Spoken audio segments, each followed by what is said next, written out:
Power didn't begin with kings. It began with control. When you think of power, what comes to mind? Crowns, armies, sprawling empires. We often link power with grand palaces and thrones. But what if I told you the true beginning of power wasn't found in a castle, but in a field? To understand this, we have to rewind the clock way back before the first king was ever crowned. For tens of thousands of years, our ancestors were wanderers, living in small, tight-knit groups. They were hunter-gatherers, and their survival depended not on a single ruler, but on cooperation. Leadership wasn't a permanent job title, it was temporary. The best hunter might lead the hunt for a day. The wisest elder might guide the group through a harsh winter. Influence was earned through skill, wisdom, and respect, not through force or authority. No single person controlled the group, because in a world constantly on the move, rigid hierarchies just didn't make sense. Everyone had a role, and everyone contributed. Power, as we know it, simply didn't exist. Then, about 12,000 years ago, something revolutionary happened. Humans learned to plant seeds. We discovered agriculture. This single innovation didn't just change how we got our food. It changed absolutely everything about human society. For the first time, we weren't just surviving day to day. We were creating a surplus. We had more food than we could eat in a single day, a week, or even a month.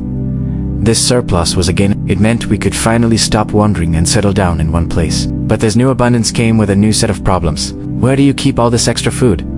You need storage, and once you have a granary full of precious grain, how do you protect it? From weather, from pests, and from other groups who might want to take it. Storage required protection. Protection required coordination, and coordination. This is where the seeds of power were truly sown. Someone had to manage the surplus, deciding how it was stored and distributed. Someone had to organize the defense of the settlement. Suddenly, specific roles started to emerge that held real influence. The person who managed the village granary became incredibly important. They controlled the community's lifeline. The person who organized the guards and warriors gained respect and authority. They were the protectors. Slowly but surely, this temporary influence, once based on a specific task, began to harden. It became permanent. It became structured. What started as managing resources evolved into controlling people.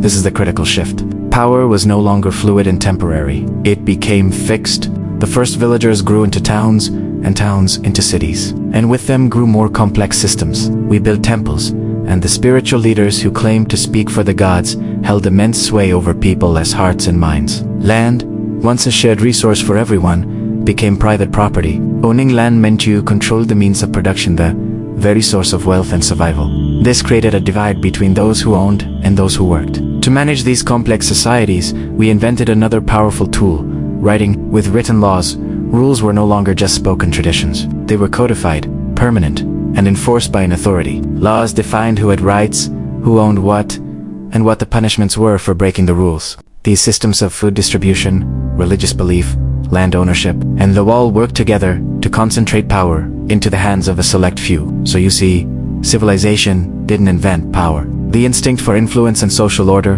has always been part of human nature. But civilization concentrated it. It created the structures and systems that allowed power to grow from the temporary influence of a skilled hunter into the absolute authority of a king. This isn't just the story of how empires were built. It's the fundamental story of how human society organized itself, creating the hierarchies that shape our world even today. The journey from a shared meal around a campfire to a king on a throne is the untold beginning of power itself.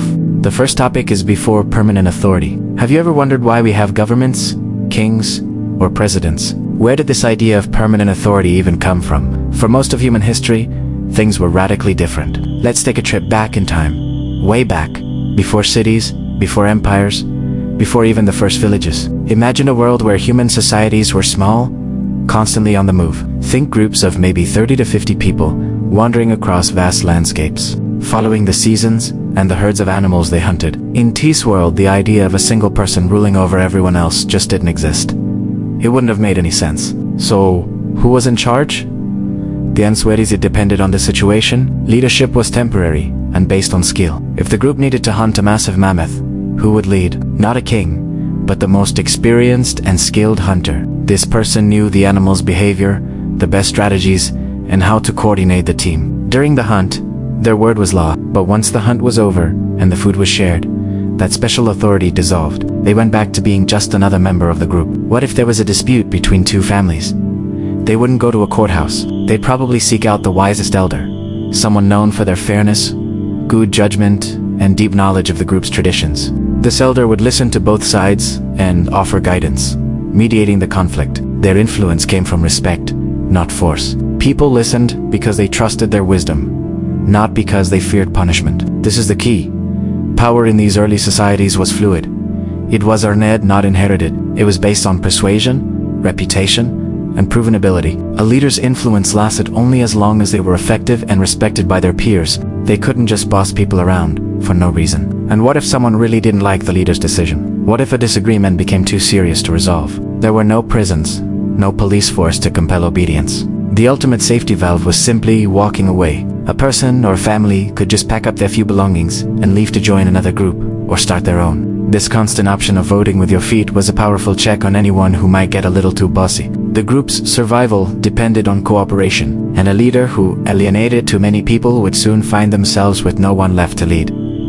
This mobility was the ultimate constraint on power. Because groups were small and mobile, no one could accumulate vast wealth or command a private army. There were no bureaucracies to collect taxes, no written laws to enforce, no permanent institutions of control. Power existed, absolutely, but it was personal, temporary, and limited by the constant need for consensus and the freedom to leave. Life was a delicate dance of cooperation and individual autonomy. So for hundreds of thousands of years, this was the human story. A world without permanent rulers, without a state, without the kind of authority we take for granted today. But then, something fundamental changed. A revolution that would reshape human society forever. We stopped moving. Around 10,000 years ago, in different parts of the world, humans began to settle down. This is the agricultural revolution. We learned to cultivate crops and domesticate animals. For the first time, we could produce a surplus of food in one place. This seemed like a fantastic development, and in many ways it was. It allowed for larger populations and the birth of the first villages. But it also came with a hidden cost.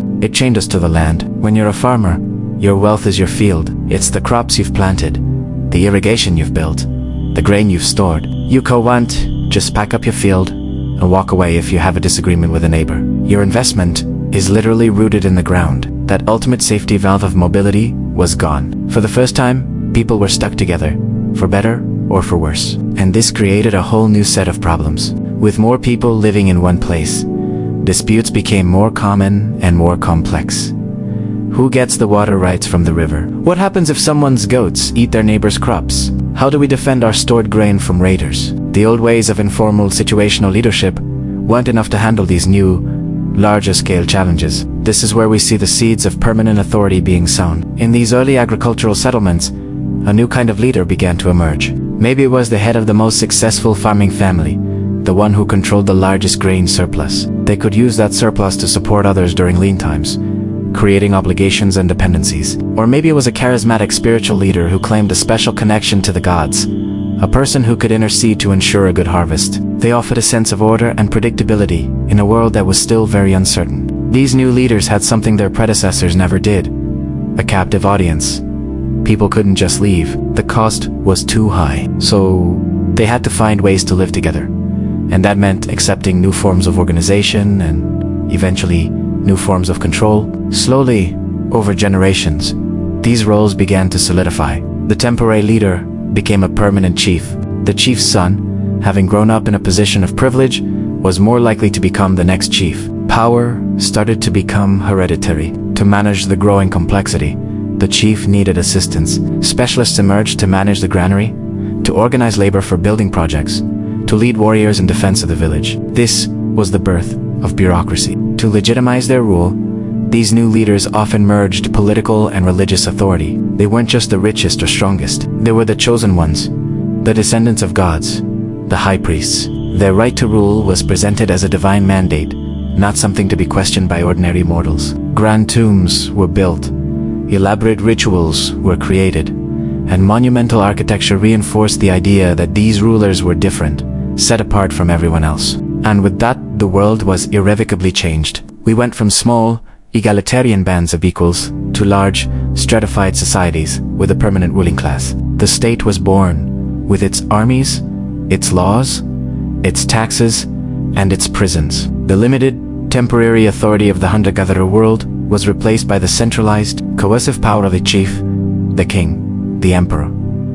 This transition wasn't necessarily good or bad. It was a complex process with both benefits and drawbacks. It allowed for the creation of incredible art, science, and literature, the building of cities and empires, but it also introduced systematic inequality, oppression, and large-scale warfare. The story of how we went from a world where everyone was free to leave to a world where we are all citizens of a state is one of the most important stories in human history. It's a reminder that the way our society is organized isn't some eternal, natural law. It's the result of specific historical changes, choices, and consequences. Understanding this journey helps us to better understand the world we live in today, and to think more critically about the nature of power itself. The second topic is surplus and control. Hey everyone, and welcome back to the channel. Today, we're diving deep into one of the most transformative moments in human history, the agricultural revolution. We often think of it as a simple switch from hunting and gathering to farming, a clear step forward for humanity. But what if I told you this revolution was also the birthplace of something far more complex and, in many ways, more dangerous? What if the very act of planting a seed set us on a path to power, inequality, and control? Let's travel back about 12,000 years. For millennia, our ancestors lived as hunter-gatherers. Their lives were dictated by the rhythm of nature, following the herds and the seasons. It was a tough existence, no doubt, but it was also one of profound freedom and equality. There was no concept of surplus. You found food, you ate it. Resources were shared because the survival of the group depended on everyone. There were no kings, no bosses, no landlords. The community was the ultimate authority. Then, everything changed in different parts of the world, from the Fertile Crescent to the river valleys of China. A radical new idea took root. We learned to cultivate plants and domesticate animals. This wasn't an overnight switch. It was a slow, gradual process, but its consequences were explosive. For the first time, humanity could produce more food than it needed to eat in a single day. This is the concept of surplus. Agriculture introduced something our ancestors had never truly known: predictability. You plant a seed, you tend to eat, and you can be reasonably sure you'll have food in a few months. This stability was a game changer. It allowed us to settle down, to build permanent villages that would eventually grow into towns and cities. But this brand new abundance, this surplus of grain and livestock, created a brand new problem. What do you do with it all? Stored food required management.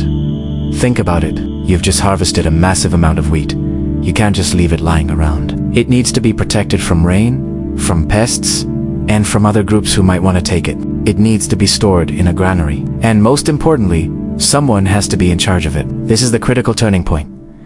Suddenly, a new set of questions emerged. Who decides how the stored grain is distributed? How much do we give to each family? How much do we save for the winter, or in case of a drought? How much do we set aside as seed for next year's crop?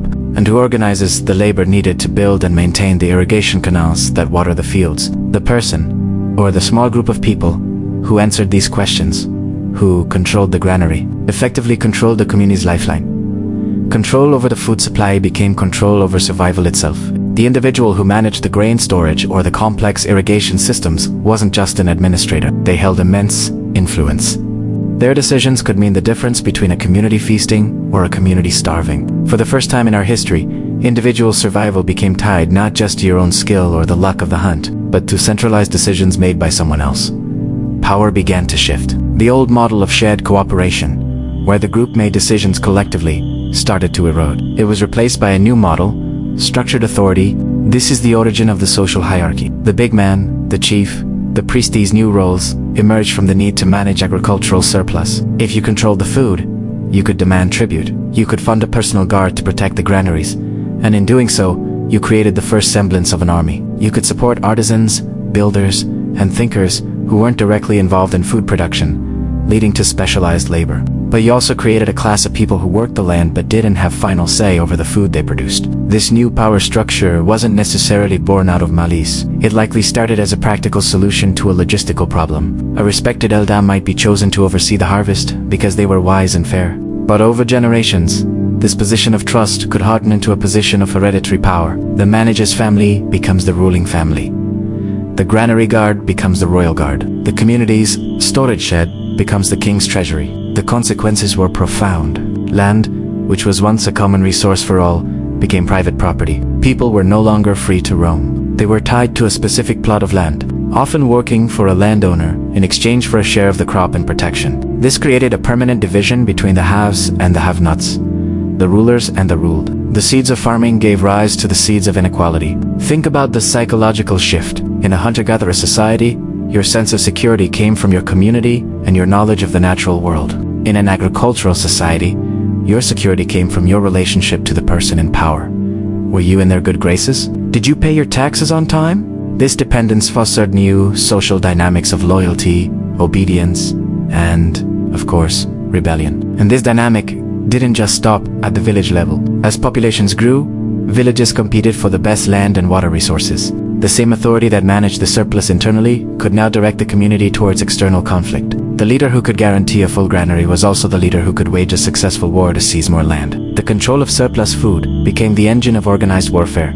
Fortified walls went up around settlements, not just to protect from wild animals, but from other humans. So, while the agricultural revolution allowed our population to explode and laid the groundwork for civilization as we know it, for writing, for art, for science, it came at a cost. It was a Faustian bargain. We traded the egalitarian, if precarios, freedom of the hunt for the security of the harvest. But that security came with chains. It tethered us to the land, to rulers, and to a system of hierarchy that has defined much of human history ever since. The next time you see a field of wheat or a silo full of corn, remember that you're not just looking at food. You're looking at the very origin of power, the foundation of the state, and the beginning of a long, complex journey of social control that we are still navigating today. The questions that were first asked in those early farming villages, what and who decides, are the very same questions that dominate our political and economic debates thousands of years later.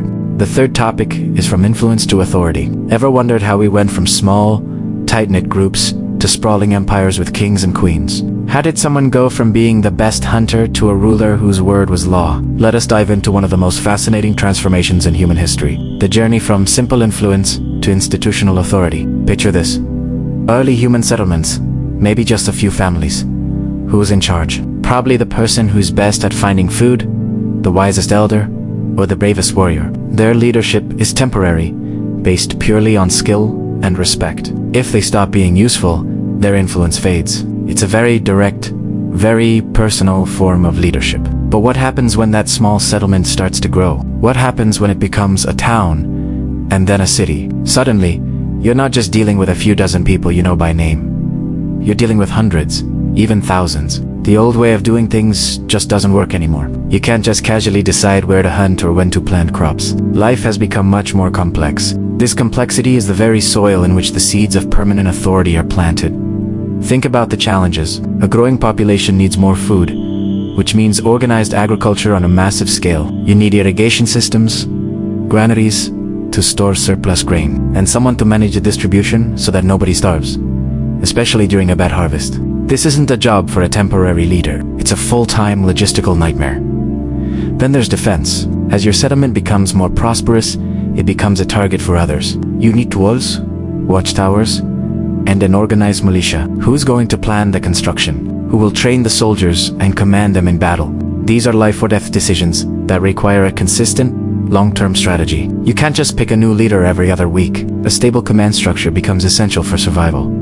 And let's not forget about trade. As cities grow, they start trading with each other, exchanging goods, ideas, and culture. This requires building roads, protecting trade routes from bandits, and negotiating complex agreements. You need a central figure, a representative, to manage these external relationships and ensure the city's economic prosperity. All these massive tasks, managing food, organizing defense, and coordinating trade, demanded something new, a permanent, centralized leadership role. The informal influence of the past was no longer enough. The job of leading had become too big, too complex, and too important. So, these new leaders emerge, not just because they're strong or smart, but because they are necessary. They are the project managers of civilization. And as they take on these vital roles, something interesting happens to their power. It starts to solidify. It becomes less about personal charisma and more about the position they hold. They're not just the person in charge for now.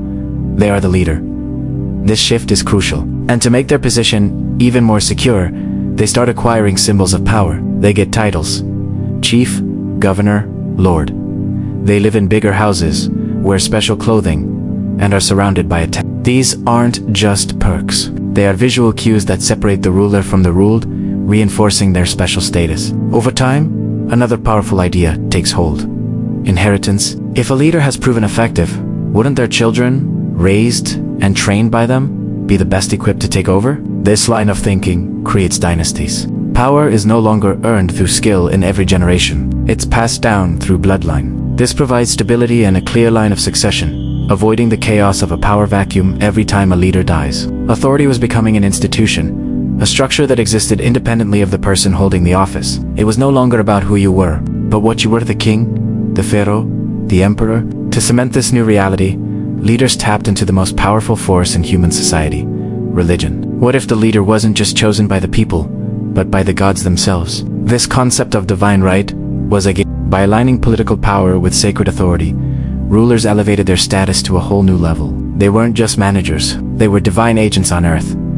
A challenge to the king was no longer just a political disagreement. It was an act of defiance against the heavens. Priests and religious institutions often worked hand in hand with rulers, creating myths and ceremonies that reinforced the leader's sacred connection. Temples were built next to palaces, religious festivals celebrated the ruler's reign, and the law of the land became the law of the gods. This fusion of political and religious power created an incredibly stable and incredibly rigid system. The foundations of authority were now set in stone, both literally in the form of monumental architecture and figuratively in the minds of the people. Power was no longer fluid and based on merit. It was structured, inherited, and divinely ordained. Challenging this system wasn't just difficult, it was almost unthinkable. It would take revolutions, philosophical awakenings, and centuries of struggle to even begin to question this model of institutional authority. From the simple influence of a village elder to the absolute power of a divinely appointed king, humanity had built the framework for states, empires, and the world we know today. The power had found its permanent home. The fourth topic is the expansion of power. Have you ever wondered why our world is the way it is? Why some people have so much power and others have so little? It's a huge question, and the answer isn't simple. It's a story that goes back thousands of years, to the very dawn of civilization. Let's travel back in time, not just by a few centuries, but to the moment our ancestors decided to stop wandering and build something permanent. Imagine a small, nomadic group. Everyone knows each other. Their main goal: survival. They hunt together, gather food together, and protect each other from dangers. In this setting, power isn't about control.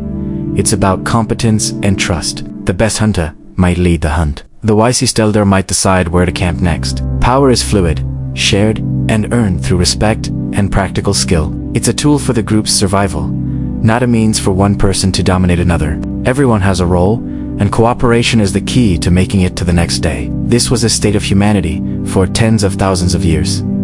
Then, something revolutionary happened. We call it the agricultural revolution. Humans learned to cultivate crops and domesticate animals. For the first time, we didn't have to chase our food. We could grow it. This meant we could stay in one place. And with that, the first settlements, the first villages, were born. This shift seems simple, but it changed everything about how we live and, crucially, how we relate to power. Living in one place meant we could accumulate things. Suddenly, there was a surplus of food.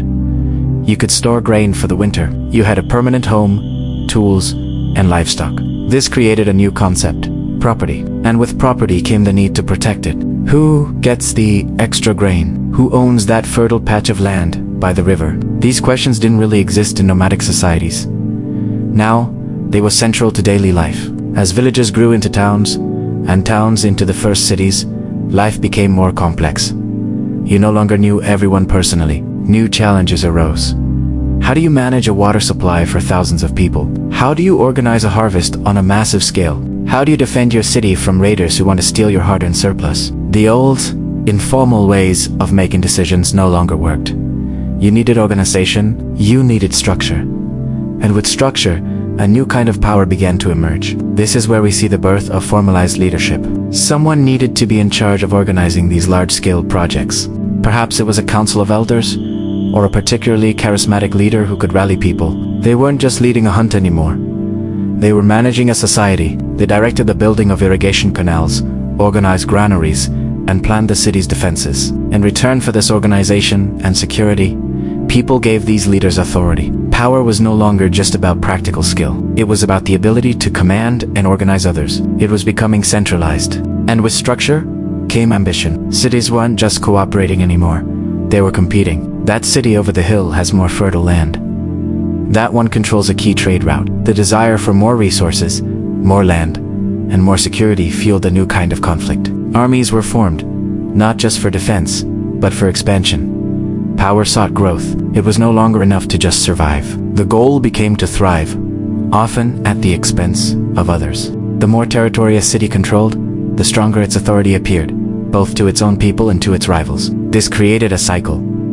Conquest brought resources. Resources supported larger armies, and larger armies enabled more conquests. The leader who could successfully wage war and expand the city's influence became incredibly powerful. Their authority was no longer just based on managing public works. It was forged in battle and built on the foundation of a growing empire. Power had discovered its own momentum. To manage these larger, more complex societies, new tools were needed, and one of the most powerful tools ever invented was writing. With writing, you could record laws, you could track taxes, you could send orders across vast distances. Written laws formalized the hierarchy that was already developing. Suddenly, your rights and duties weren't just based on tradition. They were inscribed on a clay tablet or a papyrus scroll. These laws often cemented the social classes that were forming. At the top were the rulers, priests, and warriors, the ones who held the power. Below them were the merchants, the artisans, and the scribes. And at the bottom, the vast majority were the farmers and laborers, the engine of the entire civilization. Social mobility, the ability to move between these classes, became increasingly difficult. Your birth often determined your destiny. Power was no longer a fluid concept based on merit. It was becoming a rigid system of dominance, passed down through generations. Think about it. In just a few thousand years, we went from small, egalitarian groups to sprawling, hierarchical empires. Civilization, with its cities, riding, and organized armies, acted as an amplifier for power, and this amplified power changed human relationships forever. The bond of kinship and mutual reliance in a small tribe was replaced by the relationship between a ruler and a subject, a master and a servant, a landlord and a tenant. Power began shifting from a dynamic of shared cooperation to one of structured authority. This new form of power had a profound psychological effect. For those at the top, it created a sense of divine rights, a belief that they were destined to rule. For those at the bottom, it could foster a sense of powerlessness, a feeling that their lives were controlled by forces far beyond their influence. This fundamental split is a legacy we still live with today. Of course, this is a simplified telling of a very complex story. Different civilizations evolved in different ways. Some were more despotic, others more democratic. But this general trend from shared, cooperative power to centralized, hierarchical power is a theme we see again and again throughout history. It asks the story of how the very structures we created to make our lives better also created new forms of inequality and control. So, when we look at the world around us, at the governments, the corporations, the institutions that shape our lives, we're seeing the modern descendants of these ancient systems. The desire for expansion, the use of laws to maintain order, the division of society into different of these have their roots in the choices our ancestors made thousands of years ago when they first decided to build a city. Understanding this history is crucial. It helps us see that the way power is structured isn't natural or inevitable. It's a human creation. It was built piece by piece over millennia. And if it was built by us, it can also be questioned, challenged, and changed by us. The story of power is still being written, and every one of us has a role to play in the next chapter. The fifth topic is the system that remains. Have you ever stopped to think about the invisible systems that run our lives? I'm talking about governments, economies, corporations, the massive structures that dictate so much of our world. We live and breathe these systems every day, but we rarely question where they came from. How did power, this concept that shapes everything, actually begin? Was it a king on a throne? A warlord with a big army? The real story is far less dramatic, but infinitely more fascinating. It didn't start with a crown or a conquest. It started with a seed. The untold beginning of power wasn't a single event. It was a slow, gradual process that unfolded over thousands of years. It began with the agricultural revolution. Think about it. For the first time in human history, we could produce more food than we needed to eat right away. This surplus was a game changer, but it also created a new problem. How do you store it? How do you protect it? How do you decide who gets what? The answers to these questions laid the foundation for everything that followed. Suddenly, we needed organization. We needed people to manage the granaries, to count the sacks of grain, to distribute the food. This created the very first administrative roles. These weren't kings or presidents. They were record keepers, managers, the original bureaucrats. And with record keeping came writing. The first written scripts weren't epic poems or love letters. They were ledgers. Cuneiform, one of the earliest forms of writing, was used to track barley, livestock, and beer rations. Power, in its earliest form, wasn't about commanding armies. It was about controlling the spreadsheets of the ancient world. This new way of life settling down, farming, storing food created communities that were larger and more complex than ever before. Hunter-gatherer bands were small, and decisions were often made collectively. But in a village of hundreds, or a city of thousands, that model breaks down. You need a more centralized way to make decisions. Who decides where to build the irrigation canals? Who organizes the defense against raiders trying to steal your precious grain? This need for coordination and control gave rise to the first leaders. These early leaders weren't necessarily the strongest or the most aggressive.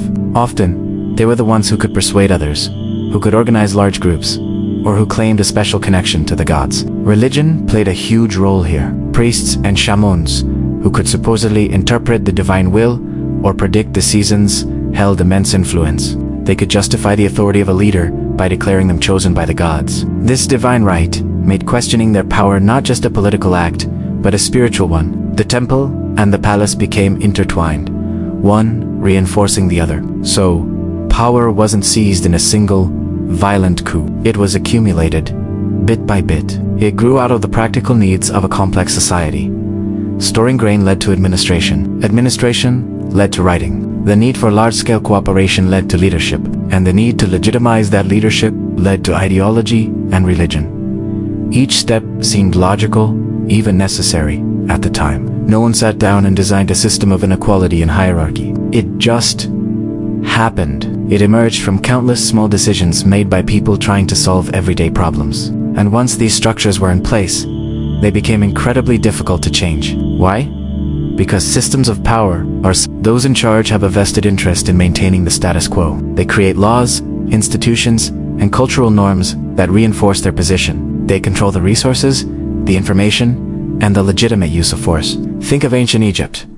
The pharaoh wasn't just a king. He was a god on earth. The entire economy, religion, and social structure revolved around him. To challenge the pharaoh was to challenge the very order of the cosmos. This pattern repeats itself throughout history, in different forms. Feudal lords in medieval Europe controlled the land, the only real source of wealth, and offered protection in exchange for loyalty and labor. In industrial societies, factory owners controlled the means of production, creating a new class of wage laborers. Today, power is more abstract. It lies in the control of capital, information, and technology. But the fundamental principle is the same. The control of essential resources grants power over those who need them. We like to think we've moved beyond these ancient dynamics. We have democracy, human rights, the rule of law. And in many ways, we have made incredible progress. But the DNA of those first power structures is still with us. Our legal systems are descendants of ancient legal codes, like the Code of Hammurabi. Our modern bureaucracies, with their hierarchies and paperwork, are the direct descendants of those first grain-counting scribes. In the way corporations are structured, with a CEO at the top and a clear chain of command, mirrors ancient political hierarchies. Even our psychology is shaped by this long history. For millennia, survival meant understanding and navigating these power structures. It meant knowing when to obey, when to challenge, and who to align with. We are hardwired to be sensitive to social hierarchy. We instinctively look for leaders and try to understand our place within the group.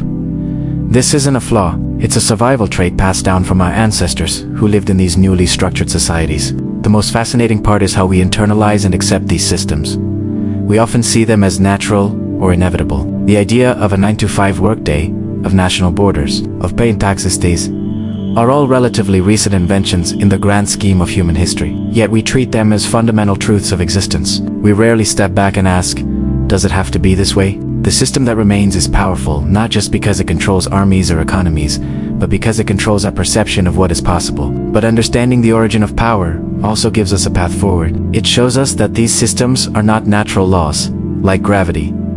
They are human constructs. They were built decision by decision, and they can be changed decision by decision. By recognizing that power originated from the need to solve collective problems, we can reevaluate whether our current systems are still solving those problems effectively and equitably. Are they still serving the collective good, or have they become tools for the benefit of a few? The story of power is the story of humanity. It's a story of innovation and cooperation, but also one of control and inequality. It began not with a bang, but with a quiet shift in how we lived and fed ourselves. A surplus of grain led to storage, which led to organization, which led to leadership, which led to hierarchy. And once that structure emerged, human history was forever changed. By understanding this beginning, we can better understand the world we live in today and, more importantly, begin to imagine the world we want to create for tomorrow. Thanks for watching. If you found this journey into the origins of power as fascinating as I did, hit that like button and subscribe for more deep dives into the systems that shape our world. See you in the next one.